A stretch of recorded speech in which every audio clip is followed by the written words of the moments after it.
पथ सफलता YouTube channel पर मैं जगदीश सियाग आप सबका एक बार हार्दिक स्वागत और अभिनंदन करता हूं।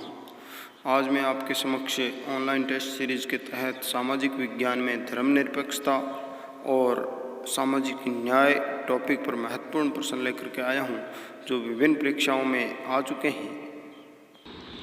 प्रश्न नंबर 1, धर्मनिरपेक्षीकरण शब्द का सर्वप्रथम प्रयोग कब हुआ? ए 1848, बी 1857, सी 1750, डी 1787। तो इसका सही जवाब है ए 1848 में। धर्मनिरपेक्षीकरण शब्द का सर्वप्रथम प्रयोग इंग्लैंड में 1848 में जॉर्ज जैकब होलियाक द्वारा किया गया था। प्रश्न नंबर 2, धर्मनिरपेक्षता का भारत के संबंध में अर्थ है। ए किसी भी धर्म को न मानना, बी अपने धर्म को ही मानना, सी सभी धर्मों को मानना, या डी इनमें से कोई नहीं। यानी भारत के संदर्भ में आपको बताना है। तो इसका सही जवाब होगा विकल्प सी, सभी धर्मों को मानना, उनकी इज्जत करना भारत में धर्मनिरपेक्षता माना जाता है। प्रश्न नंबर 3, धर्मनिरपेक्ष शब्द संविधान में कब जोड़ा गया? विकल्प ए मूल संविधान में था, बी 24वें संविधान संशोधन से, सी 86वें संविधान संशोधन से और डी 42वें संविधान संशोधन से। तो इसका सही जवाब होगा विकल्प डी 42वें संविधान संशोधन से 1976 में ये शब्द जोड़ा गया। प्रश्न नंबर 4, धर्मनिरपेक्षता के मार्ग में कौन सी बाधा नहीं है? ए सांप्रदायिकता, बी जातिवाद, सी सांप्रदायिक दल और डी इनमें से कोई नहीं। तो इसका सही जवाब होगा विकल्प डी इनमें से कोई नहीं, क्योंकि सांप्रदायिकता, जातिवाद और सांप्रदायिक दल ये तीनों धर्मनिरपेक्षता के मार्ग में बाधा हैं। प्रश्न नंबर 5, वर्तमान में धर्मनिरपेक्षता के संबंध में गलत हैं। ए धर्मनिरपेक्ष राज्य राजनीतिक दृष्टि से स्थायी होते हैं, बी धर्मनिरपेक्ष राज्य धार्मिक दायित्वों से स्वतंत्र होते हैं, सी इससे समाज में विज्ञान एवं प्रौद्योगिकी को प्रोत्साहन मिलता है, डी धर्मनिरपेक्ष राज्य नास्तिक विचारधारा का राज्य होता है। यानी वर्तमान में धर्मनिरपेक्षता से संबंधित गलत तथ्य बताना है आपको। तो इसका सही जवाब होगा विकल्प डी धर्मनिरपेक्ष राज्य नास्तिक विचारधारा का होता है। ये गलत है, बाकी अन्य सभी जो हैं वो बिल्कुल धर्मनिरपेक्षता के संबंध में सत्य हैं। प्रश्न 6, धार्मिक स्वतंत्रता का अधिकार किन अनुच्छेदों में दिया गया है? विकल्प ए 14 से 18, विकल्प बी 19 से 20, विकल्प सी 23 और 24 और विकल्प डी 25 से 28। तो इसका सही जवाब होगा विकल्प डी 25 से 28 तक धार्मिक स्वतंत्रता का अधिकार दिया गया है। प्रश्न नंबर 7, अस्पृश्यता का अंत किस अनुच्छेद में है? अनुच्छेद विकल्प ए 17, बी 18, सी 19 और डी 20। सही जवाब होगा इसका विकल्प ए 17 के अंदर अस्पृश्यता का अंत है। प्रश्न नंबर 8, अस्पृश्यता अपराध अधिनियम कब पारित हुआ? ए 1955, बी 1956, सी 1957 और डी 1959। तो इसका सही जवाब होगा विकल्प ए 1955 में अस्पृश्यता अपराध अधिनियम पारित हुआ। 1976 में इस अधिनियम का नाम बदलकर सिविल अधिकार संरक्षण अधिनियम 1955 कर दिया गया। अब अगला प्रश्न है प्रश्न नंबर 9, सामाजिक न्याय किस अनुच्छेद में निदेशक तत्व के रूप में कथित हैं? ए 45, बी 46, सी 47 और डी 48। किस अनुच्छेद में निदेशक तत्व के रूप में कथित है ये बताना है। तो इसका सही जवाब होगा विकल्प बी अनुच्छेद 46 के अंदर।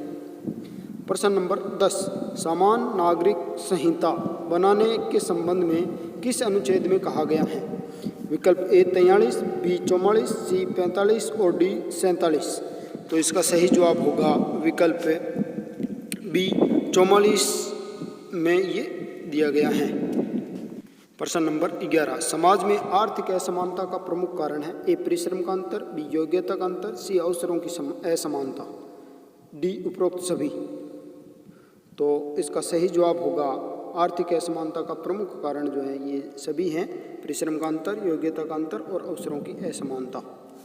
प्रश्न नंबर 12, बालकों को यानी 14 वर्ष से कम उम्र के बच्चों को जोखिमपूर्ण कामों में नहीं लगाया जा सकता, ये किस अनुच्छेद में वर्णित है? विकल्प ए 22, विकल्प बी 23, विकल्प सी 24, विकल्प डी 26।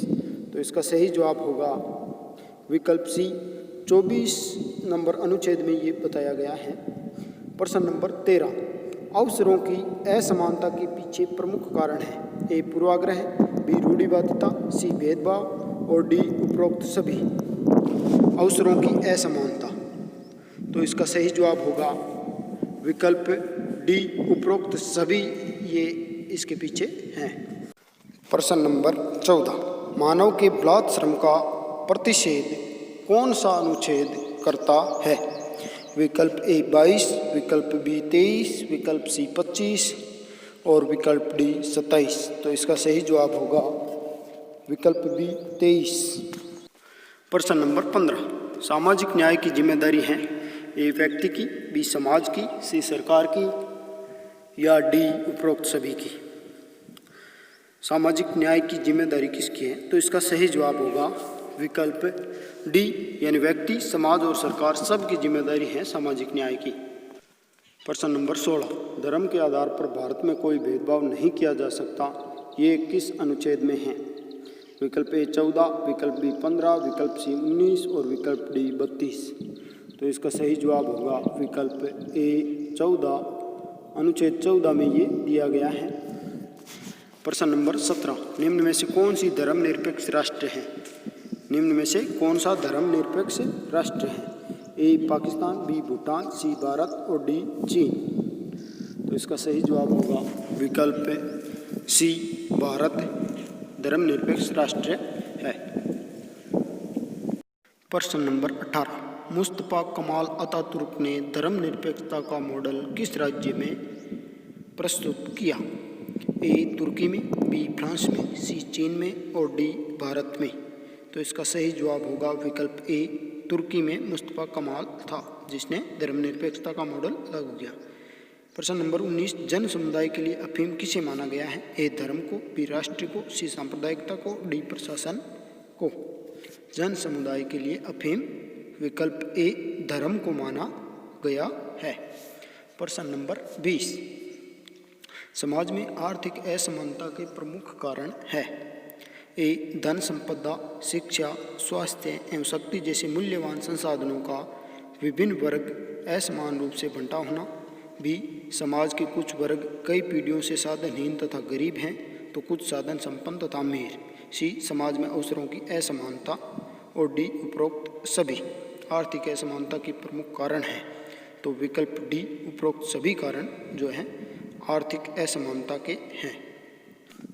धन्यवाद। पथ सफलता यूट्यूब चैनल की तरफ से मैं जगदीश सिहाग आपके उज्जवल भविष्य की कामना करता हूँ।